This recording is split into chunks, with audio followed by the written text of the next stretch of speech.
তো মিনি ব্লগে তোমাদের সকলকে জানাই অনেক স্বাগত আর অনেক ভালোবাসা। তো এখন বিকেলবেলা মেয়ের জন্য বানিয়ে নিচ্ছি একটু দুধ দিয়ে সুজি।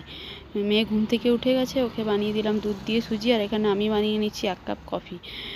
তো এখন বাজছে হচ্ছে প্রায় 5:30টার মতো বেজে গেছে, আজ মেয়ে অনেকক্ষণ ঘুমিয়েছে দুপুরবেলা। তারপরে দেখো দুজনে নিয়ে নিয়েছি, আর এখানে 2টো বিস্কুট নিয়ে নেবো, আর এখানে মেয়েকেও খাইয়ে দিলাম, আর আমিও কফিটা খেয়ে নিলাম। আর এখানে যে ঘুম থেকে উঠেছিলাম, আমি আর বেটু দুজনেই ঘুমিয়েছিলাম একটু দুপুরবেলা। সে বিছানাটা এরকম হয়েছিল, তাই জন্য ব্ল্যাঙ্কেটটা একটু গুটিয়ে রেখে দিলাম ভাঁজ করে, আর বিছানাটা ঝেড়ে দিলাম। আর তারপরে সকালবেলা একটু চাল ভিজিয়ে রেখেছিলাম পিঠে বানানোর জন্য। আজ যেহেতু পিঠেটা বানাবো না, পরের দিন বানাবো, তো চালটা আজকে একটু গুঁড়ো করে রাখছি। তার জন্য কিছুটা চাল গুঁড়ো করে রেখে দিস, আর কিছুটা কালকে করবো। আর এখানে রাত্রের জন্য দেখো বাঁধাকপিটা কেটে নিলাম, রাত্রেবেলা বাঁধাকপি সবজি আর পরোটা বানাবো। তো আজ তাহলে আসি, টাটা।